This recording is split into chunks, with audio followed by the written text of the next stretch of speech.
As a cannabis consultant, I've heard over the years that weed makes you lazy and depressed. And besides this statement being problematic and, to be honest, slightly insulting, I'd like to address why many people think that. And I'm not going to say that they're wrong. Um, but I want to break down why people think that way and if maybe there's another way to look at weed. So the premise is that, and I hear this all the time, and people say it. I don't know if it's supposed to be an insult or not, but I'll talk to someone and they'll say, "Well, I'm having issues with sleep." We'll say, "Have you considered, there are certain kinds of cannabis that may help you sleep?" No. Well, weed makes you lazy and depressed. Okay. Well, not getting enough sleep is probably going to make you depressed, and your lack of sleep is probably going to manifest as some form of laziness. So you see how it's problematic. And I don't know if you guys listened to our podcast from last week. We had someone on discussing cannabis and autism to reduce symptoms of autism, specifically with children, but we can talk about adults and seniors. So the moral of the story is that many people use cannabis to become the best versions of themselves. And this idea that weed makes you lazy and depressed, I'd like to put a stop to that. Let's just face reality and say why people think like this. And I think a lot of it has to do with how weed has been portrayed in popular culture. There's, like the Cheech and Chong, there's the circle from that 70s show. No one is really like smoking weed and solving crimes, or like, smoking weed and like really being like winning math championships. I don't know. So yes, part of it is that that's sort of the stereotype that people see, the lazy stoner. So people say, well, that those two go together. And I'll also say that there are that most of the cannabis that's being sold legally on the market today is either a hybrid or indica, meaning that these cannabis strains have specific components that are going to make you feel a certain way. And those are going to lean towards the direction of sedated, perhaps couch lock, things that do in fact make one perhaps lazy and depressed. If you are using cannabis with the intention of, first of all, it's important to take breaks, right? Like this is one of the things from like sports psychologists that gets emphasized as the moral of the story each time I read it, is that it's the people who rest in between their work that make the greatest progress in whatever field. So allowing yourself the grace to rest is a good thing. And if you need a little extra help to do that by way of a plant that's been around for over 5,000 years, all the better. So I'm not blaming people who say weed makes you depressed and lazy.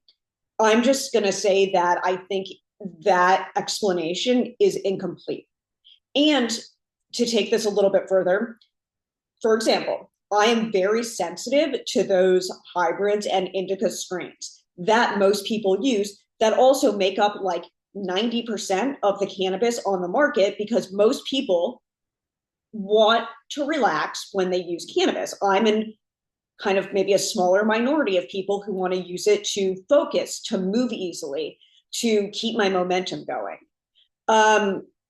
Therefore, it's very difficult to go into a legal dispensary and find products that are going to match what I need. In fact, I've gone into dispensaries and said, I'll take any sativa you have, because I just don't want to stay on that sedation side of the spectrum. And I've had legal dispensaries tell me we don't have any sativas right now. So that's a problem. Um, Another example, I went to Las Vegas. I went to the world's largest dispensary.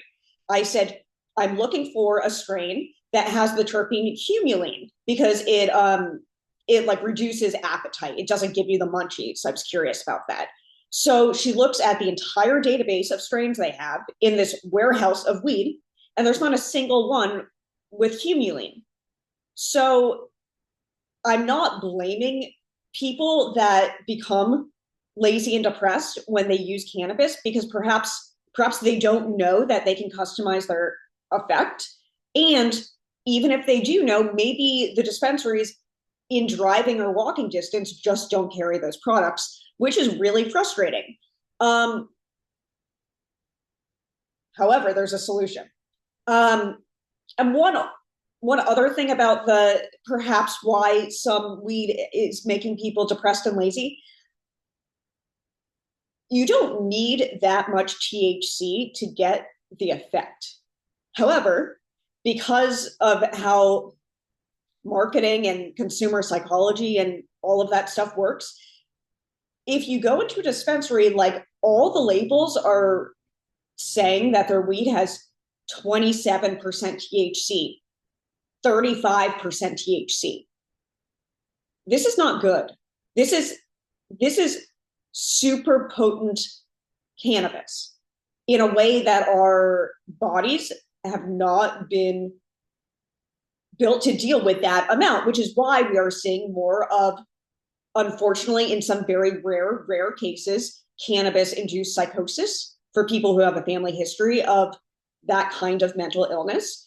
And still rare, but not as rare, is cannabis hyperemesis syndrome, which is, we did a whole thing on it. I'll link to it. A lot of nausea and vomiting, and it torturous conditions based on consuming too much weed and the receptors getting worn out and sending a mismatched signal to your body. So, and if you go into a dispensary and say, hey, I'm looking for something that's like 14% THC, do you have it? They don't. So thankfully, I very randomly connected with the founder of 1906. They make tiny, teeny THC pills that are microdosed, and they combine each of their pills with other herbs that have been like thoroughly studied for like centuries, to promote various effects. So I've got the whole lineup here. They have sleep, chill, a love, like a sensuality one for intimacy, bliss, genius, and go. I would like to talk about three of them that I find most interesting to combat this this issue of people want relief from whatever their symptoms are with cannabis, yet they don't want so much cannabis that they become immobilized and aren't able to participate in the world. So, and before we get into the line, sorry, just one more thought because I'm clearly passionate about this. Cannabis can only get you so far, right? It's not gonna solve all the issues. It's gonna be part of it. But what you do after you consume the cannabis is equally as important. So if you're using it because there's some ailment, and then you use it, but you don't change your scenery, you don't change your environment, you don't change what's coming into your eyes, you don't change anything. Like, yeah, the cannabis might help a little bit, but what if you left your apartment and took a walk? Might make a bigger difference. And yes, I know that from experience, because when cannabis is used in an isolating way, it can cause depression and laziness. So everyone has a side here, right? There's no blame, and there's also no guilt, because we're all learning how to work with our bodies and the tools we have to be the best versions of ourselves. So 1906 makes these little pills. Can you see this? They're little pills. And I want to talk about the Go, Genius, and Bliss formulas. So they all have cannabis at a microdose level, meaning it's 2 milligrams of THC. This is good. If you've taken a gummy and felt way too high, it's probably got 10 milligrams of THC. That's a lot. 2 milligrams works out really well. So each of these formulas has been, like, these guys are geniuses, and they've been at it for a decade.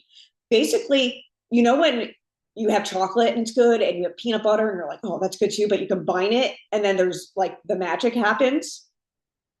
That's what these guys have figured out, because when you combine cannabis with other herbs, they work synergistically, and often the effects are more profound with less cannabis. Okay, so I took some notes over here that I just want to go over so I get the science right. But, necessary, I'm not a doctor. I'm a cannabis enthusiast. I love biology and chemistry and neuroscience. This is not medical advice. Please speak to your doctor before doing anything with cannabis, especially when you're mixing cannabis with other herbs, because those have other effects. So I would show you the Go bottle is green, but this is a green screen, so I can't, sorry. They look like this. So the Go has cannabis in it. It has caffeine in it. This is good. It has L-theanine in it. You may have heard of this because it's a amino acid that's found in green tea, and it has the surprising effect of being both like energizing to give you focus, but also relaxing and calm. It's one of the few things that can go in both directions. It also has theobromine in it, which is a natural stimulant that's found in the cacao plant in chocolate. And it has one more, galangal, which is an herb that helps digestion.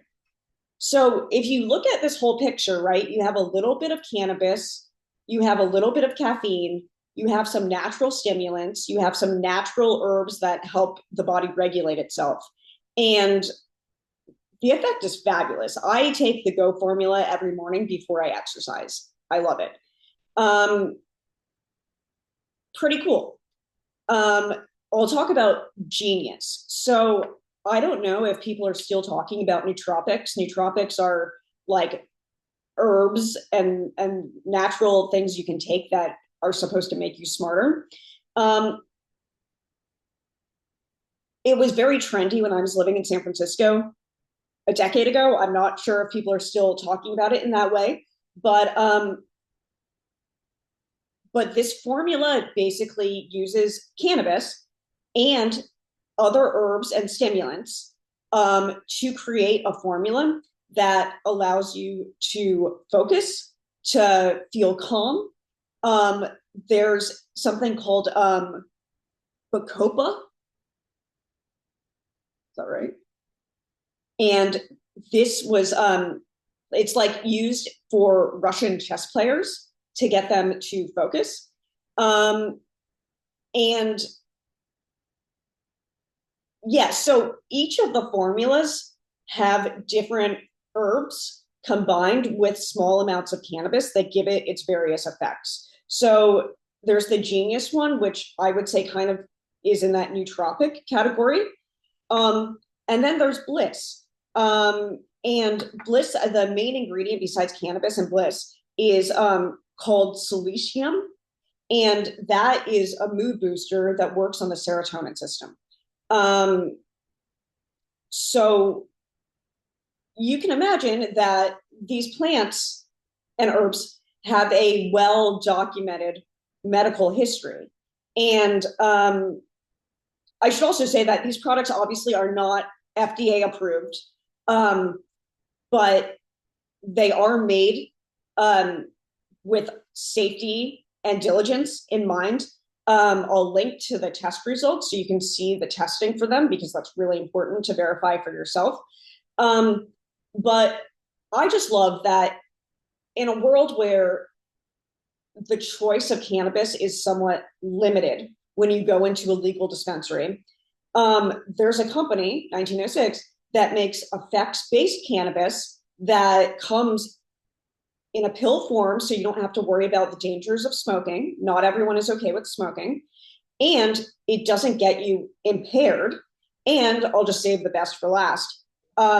Because the cannabis is only 0.3% of the weight of the pill, it is legal under the 2018 Hemp Farm Bill and therefore can be mailed to your door. So welcome to the future of cannabis. And I hope the next time you hear someone make an offhanded comment saying that weed makes you lazy and depressed, that you'll at least challenge them. And maybe you'll tell them about, a kid who's able to speak for the first time because they started using cannabis oil. Or maybe you'll hear from someone who's been living in pain for decades and now they use a pain cream and they're able to play tennis for the first time. There are a lot of pretty cool stories about how cannabis does in fact improve quality of life. So thank you for joining me. We will be back next week in conversation with the founder of Autumn Brands. It's my favorite flower cannabis company that makes a sativa that is very energizing, which is exactly why I reached out to them because it's pretty rare. So if you want to try 1906, I'll put in my discount code in the description. You can get 15% off.